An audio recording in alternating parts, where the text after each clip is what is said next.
rasuulka sallallahu alayhi wasallam ayaa maalin maalmaha kamida u soo baxay banaanka isagoo indheynaya jawiga dadka waxa ay qabanayaan iyo xaalka ay ku sugan yihiin inta dabadeed nabiga waxa uu la kulmay nin reer baadiye ah oo leh ya kariim rasuulka sallallahu alayhi wasallam ayaa ka dabayiri ya kariim ninkii reer baadiye ah ayaa soo eegay rasuulka oo mar kale ku celiyay eraygii oo yiri ya kariim rasuulku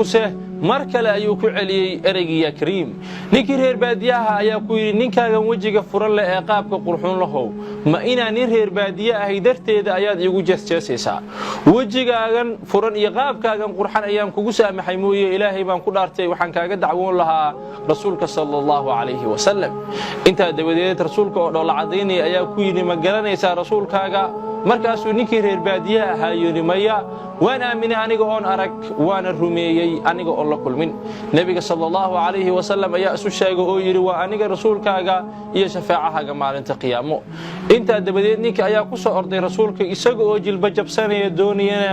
inuu labada lugood qabsado inta dabadeed rasuulka ayaa ku yiri ha igu sameeynin waxa loo sameeyo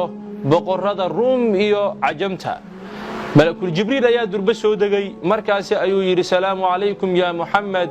ila rabbigaaga waxa uu ku leeyahay u sheeg midka kula jooga inuusan damaacinin deeqaheena iyo siinteena inuusan damac badan ka gelin maxaa yeelay waan ku xisaabin doonaa maalinta qiyaamo khabarkii ayuu rasuulku sallallahu alayhi wasallam u sheegay ninkii reer baadiye kolkaasuu yiri rasuulka allah ilaahay miyuu xisaabinaya ها أو حسابنا يا أيها الرسول كير مركز سويري إلهي من قدرته هدو الله حسابيه أنا ونوان حسابين دونا رسولك آية يري أو محات حسابين دون تعالى مركز نكير البادية هايري هدي حسابيه دنبيه إذا وحن حسابين دونا